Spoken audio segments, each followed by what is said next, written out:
What's up, Dan? We looking at a new case today? No, we got the DeepCool CH270 Digital in the house today. Ooh, very nice. I like the small footprint. Tell me about the case. So the DeepCool CH270 Digital is available in black and in white, and it's a very compact case with a very small footprint. So I think this case will even fit on the smallest of desks, and it's just a really cool and interesting looking case.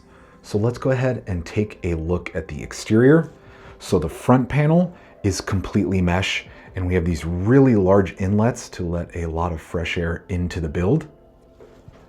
The top panel is completely mesh. The back panel is mostly solid, but we do have mesh up here, and our power supply is actually going to sit right here. So the PSU is going to be able to get a lot of fresh air. The rear panel is completely mesh, which is super cool. Pun intended. And then we have this large opening down here. And they do this because the motherboard and GPU actually sit sideways. So all of the cables going to the motherboard and the GPU are going to feed through here and then go to the motherboard and GPU. And I'll show this off a little bit later once the build's done. Then we've got our digital display down here, which I'm also going to have to show off once the build is all done. But I like how it's on the side, so it's going to be really easy to see from a normal sitting position and where the PC will normally sit. And then our I/O is also on the side. We've got a power button, 2 USB Type A USB Type C, a combo audio jack, and a restart button. And then we've got a glass side panel. So a really interesting case. And we'll have to see how the finished build comes out. Very nice. Now show me how to take off all the panels and let's look at the inside.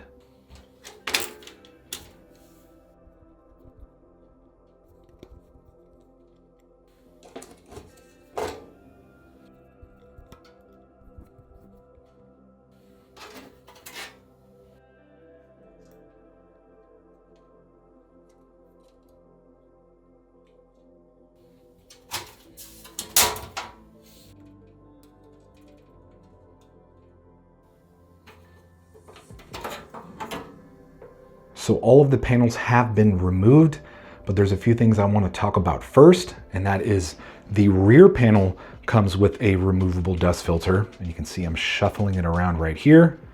The top panel comes with a removable dust filter. There's a dust filter on the bottom that is removable, and then the same goes for the front. We've got a dust filter up here. So I know a lot of people are worried about dust, but this thing has a dust filter on pretty much every side of the case. So that's awesome to see.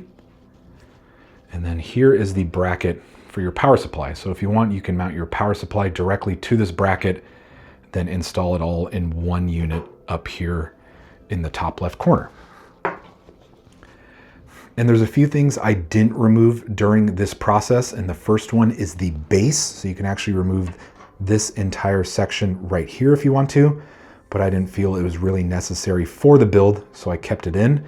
Then you can also remove this panel right here. And I think this may be beneficial because the GPU actually mounts upright in the front. And then here's where you secure it to the case. And then if you look straight on, you can see some of the screws are kind of blocked by this panel. So I'll get to the point where I'm installing the GPU and see if I need to remove this panel. Next up are these two brackets right here. So you can remove these. And then let's say you're using a 360mm radiator. You can go ahead and install those brackets to the radiator and install that in one unit. But I felt it was easy enough just to leave those in and mount the radiator up. And then you can also remove this panel right here. So if you need to access the back of your motherboard for whatever reason, you can go ahead and remove that panel. So let's start talking about compatibility. So you can fit micro ATX motherboards in this case, back connect micro ATX motherboards, and mini ITX. And this case is really interesting because motherboards actually mount sideways right here. So your GPU sits upright in the front, and because of that, the case has a very small footprint. So that's really cool and an interesting design choice.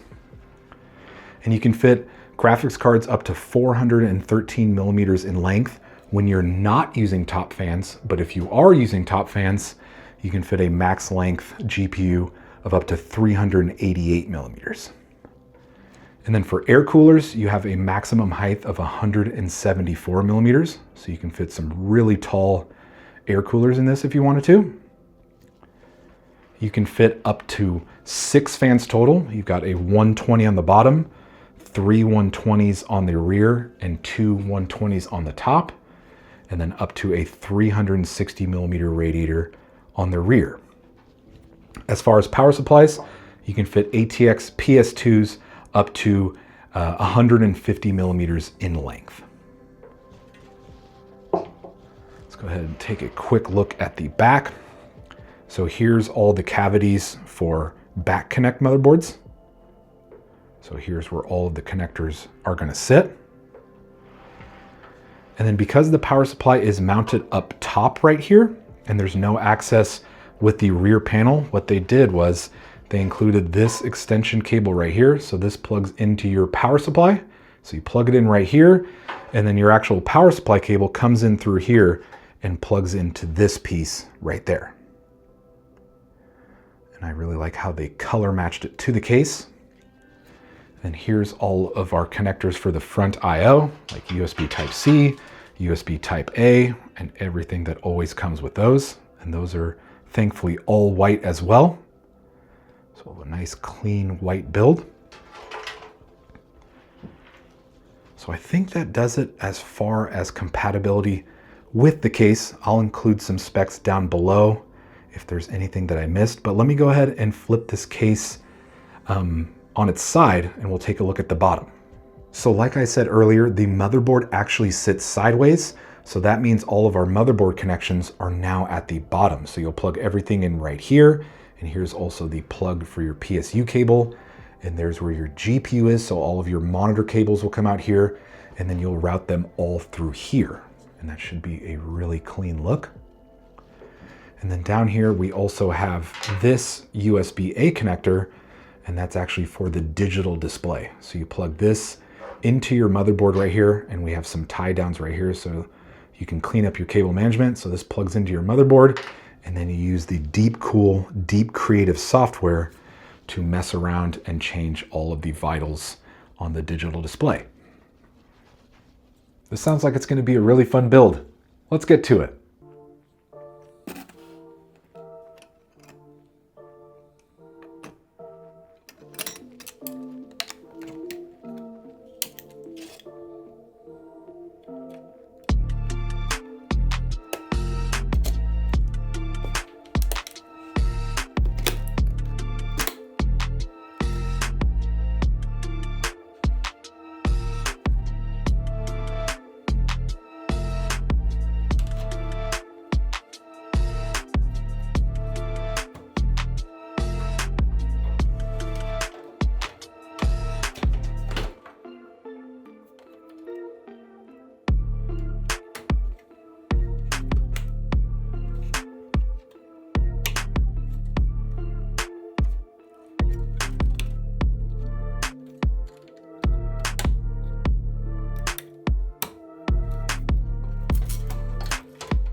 The build came out looking beautiful. Walk me through it. So the build is all done, and I definitely agree that it came out looking fantastic.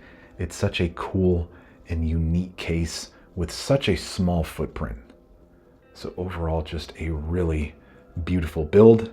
And I do have to apologize because the digital display down below is a bit hard to read with my camera and my lens, but in person it's very easy to read, and my camera and lens make it look a lot brighter than it actually is. So let's go ahead and transition to a scene where I show off the screen. So using the DeepCool Deep Creative software is super simple. There are only 3 tabs within the software, and the first tab shows you a complete overview of how your system is running. And then the second tab is your computer configuration. So it'll basically show you all of the components within your build. And then the third tab is actually adjusting the digital display. So you can completely turn it off if you want to. You can monitor your CPU, GPU, or PSU vitals. And let's say you've got it on your CPU. You can monitor the temperature for the CPU, the power, the usage, your fan speed, and even the frequency. So you can basically get a really good glimpse of how each of these components are running. So super cool and super easy to use software. So let's do a little 360 of the build before we start talking about the inside and just get a good look at the finished product here. Then if we take a look at the front, you can see our GPU right behind this front panel. So it'll get a ton of fresh air in here. And then here is the top. And I'm actually not running top fans for this build. Then here's a look at the back, and it's probably a bit hard to see, but our PSU is right there and fan is getting a ton of fresh air. Then here is the rear where our radiator sits. Here's the back of the power supply and our extension cable. Then here's the bottom, and we've got our PSU cable coming out right here. And I obviously don't have any monitor cables hooked up to it right now, but they would also pop out right here through this little port. So let's go ahead and take off the panels and then start talking about the inside. So here's a good look at the finished build, and you can see the motherboard sits sideways. So our GPU is sitting upright in the front. And right now I am currently using 0 RPM mode for this GPU. So the GPU fans don't spin until it hits around 50 to 55 degrees Celsius. So right now the GPU fans are off because it's not under load. Then I decided not to run a bottom fan or top fans. I think this is a really good looking motherboard, especially that section right there. And I think a bottom fan would have just kind of taken away from that. And then when you look from this angle, I just think it looks clean like this. So no bottom fan. And then I decided not to run top fans either because my radiator is actually sitting a bit higher. This could be positioned a bit lower to where I can squeeze top fans in. But in the current position, I actually don't have room. So I just decided not to run top fans at all. And then I know people are going to comment on the tube positioning. While the radiator tubes at the bottom is probably the most optimal way to run it, this way is completely fine because the pump is not the highest point in the system. You can see our radiator sits well above the pump. So this setup is completely fine, and I really like how the tubes ended up being laid out like this. I think that looks really clean, and then I can still fully see the screen. Then I am using an ATX PSU, and it was a really tight fit with the cables and the GPU. You can kind of see right here, the GPU is very close. But luckily for me, the cables for the PSU are very, very thin. And then you can even see my motherboard 24 pin back here. I would recommend probably routing them this way up and over, but I was actually able to squeeze them in right there, which I think looks really clean. So let's take a look at all the other cables. So here's our cable management in the back. Not too bad. Not my best work, but also still very clean and tidy. Got some zip ties going there. Got like my SATA down here. CPU and motherboard are all right here. We've got my CPU fan cable right there going towards the motherboard. So really clean. And then this angle might show you just how close the cables are to the GPU. It's not going to fully focus on it, so I apologize for that. But it was a very tight fit. So depending on your PSU, just be aware of that. But this Montage PSU has really thin cables, so it ended up working out. not too bad on the cable management. And all like my front panel connectors are all tied up over here, and they're connected to the motherboard on this side. But when you look from the front, you can't see any of those. They're all pretty hidden. You can kind of see some of the cables right here, but those are all connected to the motherboard right behind here. So let's see, what else is there to talk about? And I like with the digital display, you can turn it off if you want to, because you can see I have some stats on my AIO. So right now I don't really need this. And then we've just got the DeepCool logo right here, and they normally have teal as like their main color. So let's take a quick look at the rear. Not too much to show. Nice and clean. Radiator sits in back. All of our AIO air just exhausts right here. So really, really cool build. I like this one a lot. And honestly, I think this may be a really good fit for a TV setup. So maybe that's what I'll do with this one. How are the thermals? So thermals in this case are actually really good, because with this setup as is, it's kind of a negative pressure setup because I've got 3 exhaust fans and actually no intake.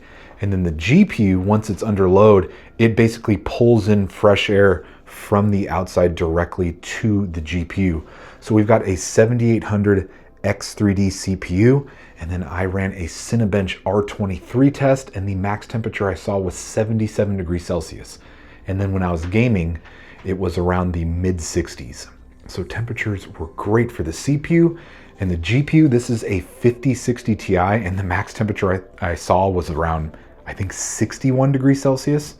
So temps in this case are actually really good for normal usage like gaming and all that other stuff. And I haven't tried editing or anything like that yet, but the Cinebench test is pretty much as close as you can get to rendering. So temperatures in this case were surprisingly really good, especially considering how I have everything laid out. What are your final thoughts on the case? So I like this case a lot. I had a lot of fun building in it. And while it's definitely not like your normal traditional PC case, the build process is a bit different. DeepCool supplied a YouTube video where they actually show the most optimal way to put the PC together. And that's actually the tutorial I followed along with before building mine. Although I didn't do exactly how they did it, I think it's cool that they included a video on the best way to go about building in it. But super clean looking case. Thermals are fantastic. I like the really small footprint. I like the digital display. And once again, I'm sorry that I was not able to fully show that on camera with my lens. Just ended up being too bright, so I apologize for that. But I think this is a fantastic case. And if you're in the market for something like this, I would definitely look into it. And then I'll have links for everything down below. But like the video, comment what you think of the case and the build. Subscribe if you enjoy my content. And then I will see y'all in the next video.